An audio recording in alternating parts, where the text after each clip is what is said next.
Okay, we're back. Hey everybody, we are back and better than ever. Yeah, we're a lot better than the whole, 5 or 6 parts we've already done. And Midori got back just in time for us to do the worst part of this level. Yay! We have 60 seconds to get through this maze, otherwise we're gonna die. And the thing about it is, you have to do this for 3 jiggies. Because not only is there a jiggy just for completing this maze without dying, there is also a witch switch in here that you have to hit. There's a series of notes after it, so you need to do that to get 100 notes. And there's also a Jinjo at the end of this maze as well, so you need to get through here to get that as well. It's not a very hard maze, but young Goombie had a lot of trouble with it when he was growing up. I can imagine. That sounds absolutely terrible. Oh yeah. And again, the thing that makes it so stressful, especially when you're a kid, is the fact that, again, you only have 60 seconds to get to the end of the maze. Hey, you got all the ginger, you got the jiggies, you got them. Yay! And that does it for Gobi's Valley. We're all done here. But what about the music notes? We got all 100 there too, and also both of the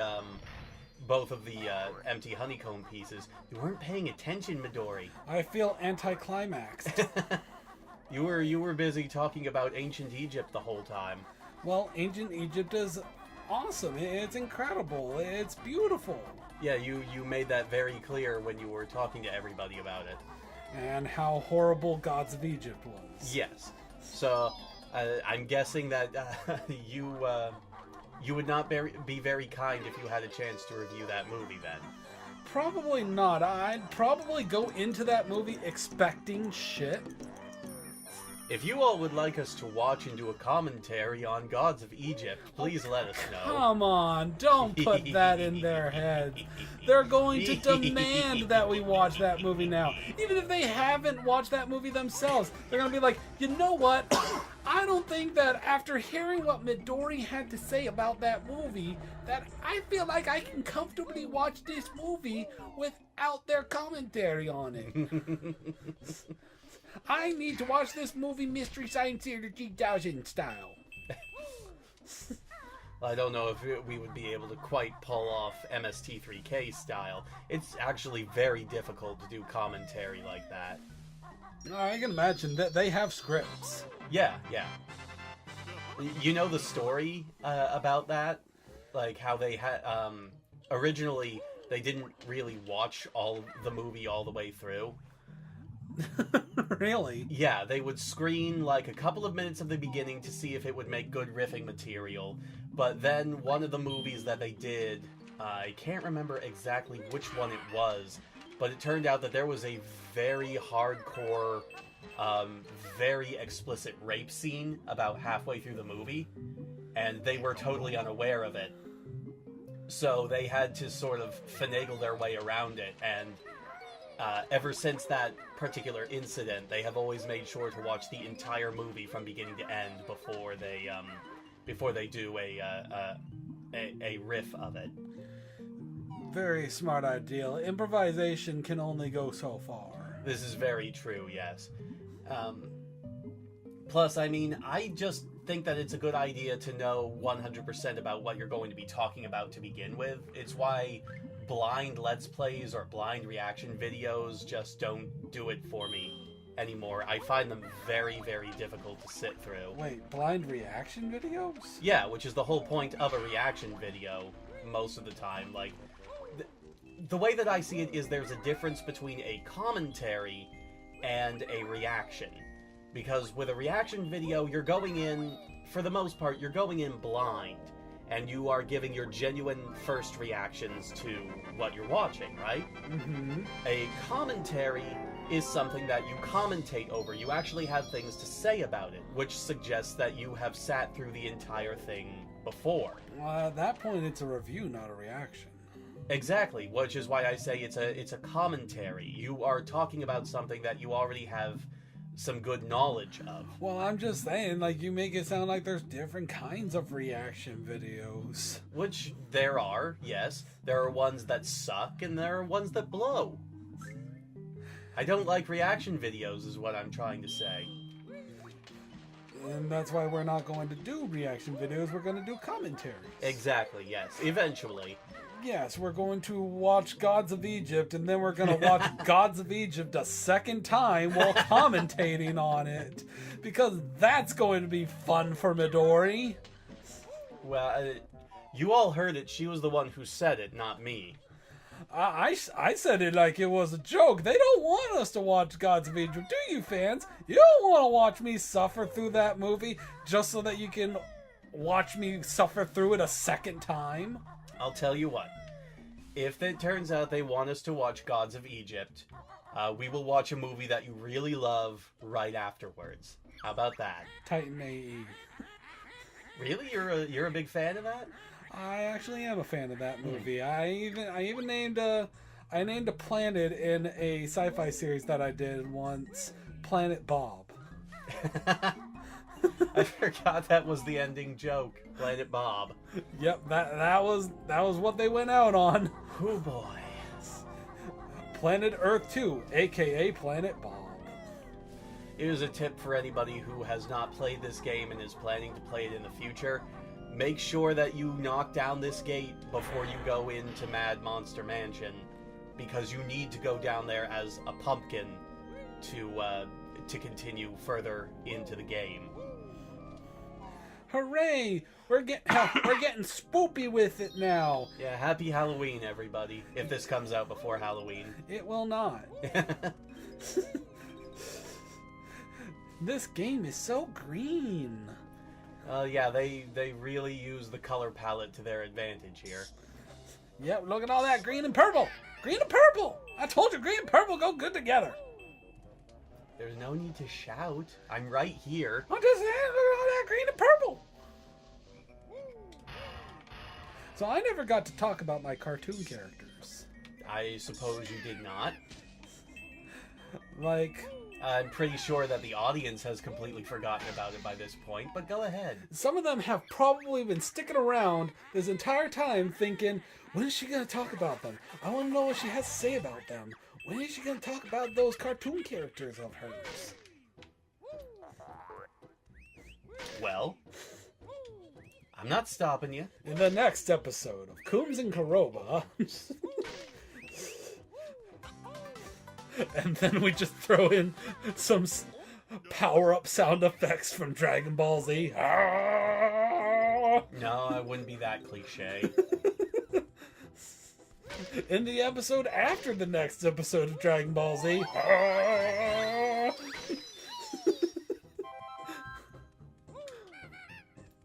You think One Piece has filler episodes. You think Fairy Tail has filler episodes. Yeah, but here's the thing about One Piece filler. From what little of the filler I've actually watched, it's actually kind of interesting. Yes. Now, my cartoon characters, I've been thinking of cartoon characters since I was in elementary school. Like, I actually have. And you'd think, oh, well, these ideas are old. They're stupid now. They're not relevant anymore. Midori, nobody said that yet. No, I'm just saying, like, people think that way. People think that way about old ideals. It's like, well, I can't do anything with this now because it's an ideal that I had when I was 10 and it's stupid and doesn't make sense anymore. Why not? Well, why not take the concept and do something with it? Like, old ideals that I had include, one of them is a cartoon show ideal about a lamb. I got the ideal initially from an old Disney cartoon called Lambie. And I took some of my cousin's plushies and made them friends of this lamb girl that live in a kind of a forested town, and like what I did, like I've upgraded the concept a lot from the slice of life that it originally was, especially with my current age and whatnot. So what it's basically turned into is Lambie and her, well, I call her Lambie, but I'm going to have to change that name lest somehow Disney takes their really old cartoon called Lambie and uses it to sue me. And Lambie and her twin sister, a white-tailed deer named Anna, live in a forested small town out in the middle of nowhere and everything. And because it's so secluded and small, it is the popular hangout place of a lot of different villains and whatnot. Do you need me to be quiet so that you can talk to the toilet? No, I'm not going to be using him for a while. You're not gonna use the toilet? I know what I said. keep going with your lamb idea here. So it's the popular hangout of a lot of like villains and criminals and monsters, and nobody can do anything about it. So one day, Lambie goes into her mother's lab. Her mom is a scientist. So as you do, as sheeps do, and her mother has apparently invented candy. So it's just like, oh, hey, candy, let me share this with my friends. And when she does, that's when something weird happens. Lambie and her friends get superpowers from the candy. Again, as you do. Like, they're temporary superpowers, but they're themed after the type of candy that it is. Like, for example, mints grant you ice powers, and hot tamales grant you fire powers, etc., etc. I just like to point out that talking about this during a Let's Play is probably not the smartest thing you can do, because somebody's going to steal your idea. People are going to love this idea, and they are going to do fan art of it, and it is going to be credited back to me, because it is my original idea, and it is fun to talk about my ideals. Midori, you know that the internet does not work that way. Well, I'm just saying. Well, here's the way that I look at it. There might be, like, I might never be able to actually do anything with this ideal myself. Well, now you're just being defeatist. What is defeatist? It means that you're giving up before you've actually tried. Okay, well then should I stop? Should I stop talking about my ideal then? Like, should I stop talking about it? It's a great idea, but I'm just saying, like, talking about something that you plan to do or want to do something in the future in front of an audience of strangers is probably not going to help make it easy for you to get it up off the ground. I just have so many ideals and I like talking about them. Well, yeah, but talk about them with me or people that you can trust. Don't talk about them with a bunch of people who you don't know what they're going to do with it. I don't even know why I got into Lambie specifically. I was going to talk about Paco the Chinchilla. Paco the Chinchilla, there's no way that anybody can rip me off with Paco the Chinchilla. Midori. Yes, there is. Hear me out on this. Paco the Chinchilla is basically my Bobobo. Continue. Paco the Chinchilla has a group of crazy random friends, and he himself is crazy and random, and they are on a quest to travel the world and free it from the evil control of the evil Chinchilla King and make the world a beautiful democracy. So, the the way that the series works is it's just random. Every ideal that I have for this show is random beyond belief. Keep going. It's I mean, that's the thing. It's hard to talk about it because every time I have ideals for this, they're inconsistent and random, and that's what's fun about it. It's all just improvised and fun. That sounds like it's even more reason not to talk about something like that. I'm not saying that you shouldn't, but like, if it's difficult to put into words, like that's something that that would probably be best saved for when you're actually laying it out on paper, wouldn't it? I guess. I mean, I've laid it out on paper before, but like I said, it's just hard to remain consistent with this particular series because I just have a lot of fun with it. It's just one of those series that I have a lot of fun with, like I did with Bobobo. Bobobo is a very fun series, and I didn't even give it a chance at first, because when I first saw the trailers for Bobobo, I thought that it was going to take itself seriously and just be random and stupid. Which it was. It was, but it didn't take itself seriously, and I don't know why I thought it was going to. So when I actually stumbled across the show, like, I never gave it a chance. I was never willing to give Bobobo a chance for some reason. Like, this was back in the time when I saw a muscular, hairy man dressed in a schoolgirl outfit and just said, "That's a line for me."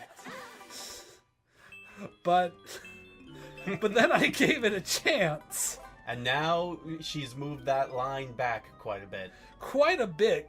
Especially considering that the episode that I came in on, they were battling a group of enemies on a giant toilet. And it was hilarious to me. Like, holy cow. It was just so damn funny to me. Mm.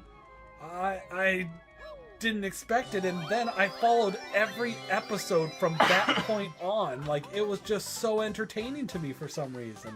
I even got an omnibus from the manga that had the entire Halekulani arc in it. It was hilarious. Mm-hmm. I don't know what happened to that manga, but I can find it online. As you can find most things online. It's so random and funny and fun. Mm-hmm. So, that's something that I want to do with Paco the Chinchilla. I want it to be random nonsense that works and is funny and fun. Like, you remember Animaniacs and how great that was. Yes. I wish I could emulate Animaniacs, but I feel like the only way that I would be able to emulate Animaniacs is by copying Animaniacs. Like, they're just so clever and funny. So, I guess I'll stop talking about my cartoon show ideals. Like, honestly, I love, like, the ideal of old school cartoons, and I love coming up with characters for, like, cartoons and whatnot. I love coming up with all kinds of stuff, but I guess I really should keep it to myself, lest somebody rip me off. Yeah, I mean, that's why you get creators who, like, most companies have creators sign an NDA where they're not allowed to talk about anything about work, so that nobody can say, hey, they ripped me off. It's also the reason why a lot of people aren't allowed to read fan fiction when you work in a creative space. Otherwise, you might take inspiration from the fan fiction. Exactly. Like, so long as you're not reading it, you at least have plausible deniability if some of your ideas turn out similar. Okay. Do you think that it's a bad thing that I, at the very least, gave the foundation for my ideal? No, I don't think it's a bad idea that you gave the foundation, because if it's just the foundation, there's plausible deniability there, or there's enough wiggle room there that things can change. Right, because I didn't give Lambie a proper name. I only said, like, there's enough that I can change that if somebody does steal my ideal and works off of it, that I can do it differently enough. Like, I can change some stuff about it if somebody does rip me off with it. Because I didn't talk about all the other characters. I didn't talk about the villains. I didn't talk about the other powers. There you go. I didn't talk about any of that stuff. So if you want to take what little I have said and use it as inspiration for your own ideal to rip me off with, then by all means. But if you like my ideal and you want to I don't know, do something fan related, like based around my ideal and credit it back to me, then you're awesome. Thank you. Thank you so much. I appreciate that. I'd love to see what you come up with.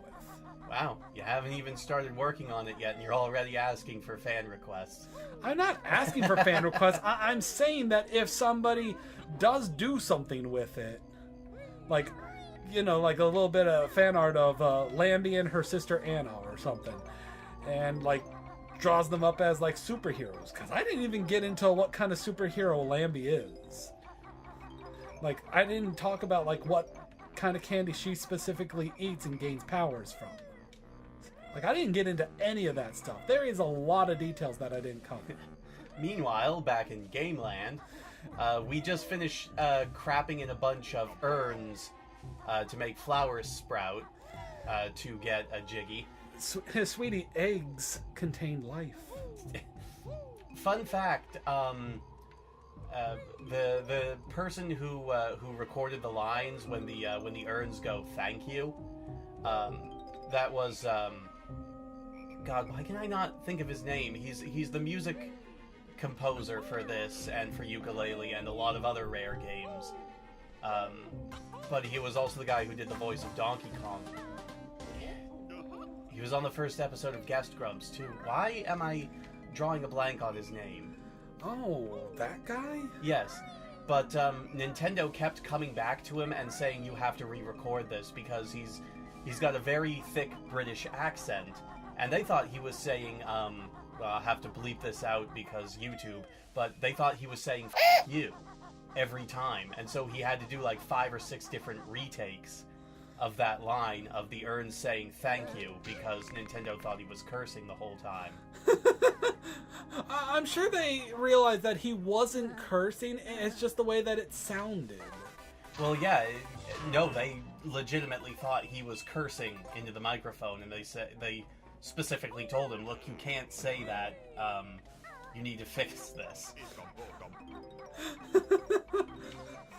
I'm sure that he was like, what are these twats talking about? Well, I have to edit that out, too.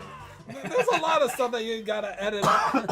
Don't talk about editing it out, just edit it out. We don't need to talk about it. Okay, you know what? Edit out this whole episode. No!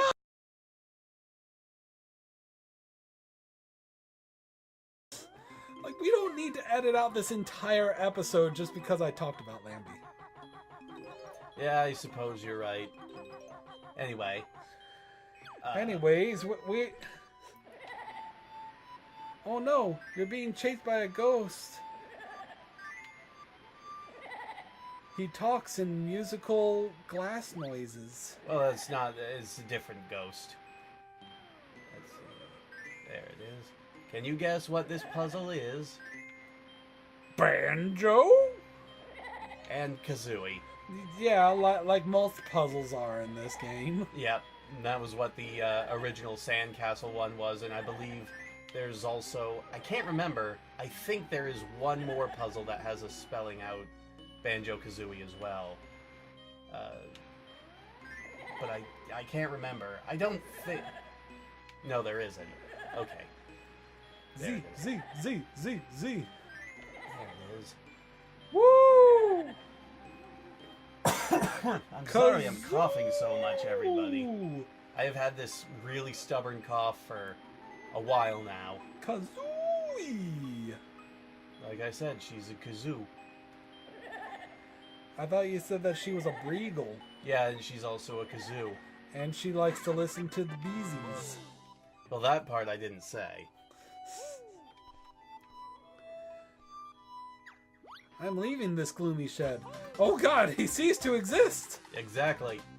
His purpose is fulfilled. You know, at the very least, they didn't make him explode. It's like, hooray, I'm leaving forever! Okay, we're going to pause here because we've been going for a while now. Like, this episode is already 25 minutes long. This is going to be a very uneven series, I can already tell, for some of these episodes. Wow, that's going to come out weird in the capture. You should have poked my armpit! Bye, everybody. We'll see you in the next episode.